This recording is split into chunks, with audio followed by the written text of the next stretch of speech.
آزادی بیان言论自由 free speech. John Naughton, you've written a book entitled From Gutenberg to Zuckerberg, What You Really Need to Know About the Internet. Yeah. What is the Internet? Technically, it's a network of networks, which is not very helpful to most people because they think it's a computer network.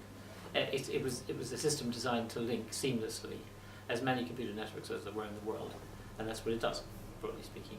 But in practice, it has become a kind of a nervous system for the planet, and that's where the problems start.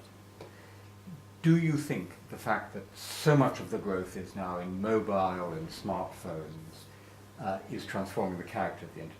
Yes. The reason is that, I mean, there are about 3 billion people at the moment using the network, of whom 1 billion access it using smartphones. But in the next decade, the best predictions are that another 2 billion people will join, in which case we will wind up with 5 billion people accessing the internet and using it. And the majority of them will do so via smartphones. And that's both understandable in the sense that that's the obvious way in which people in underdeveloped countries can get the kind of access they need. It's perfectly understandable. It's not necessarily great news. Because? Because it means that the vast majority of the world's population will be accessing this free and open network via devices and channels which are both closed and tightly controlled. So that Tim Berners-Lee vision of the World Wide Web as being something open to everyone, fully interconnectable, is arguably breaking down because people are getting it through their smartphone, through apps, through tethered devices, through carriers.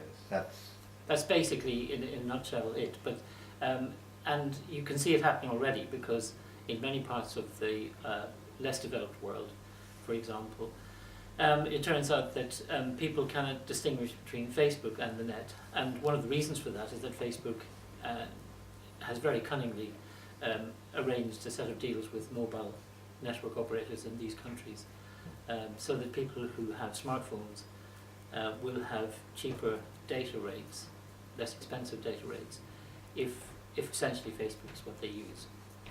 So in a sense they'll be enticed into and perhaps locked into this rather profitable walled garden, and unless they're especially persistent, they might not get out onto the open web, and that suits. Of course, Facebook is just one company that does that. Google, no doubt, will want to do the same, and it's a repetition of what we saw in the 1990s when, for example, AOL was a very big player, and AOL did not want to leave its subscribers outside its walled garden either.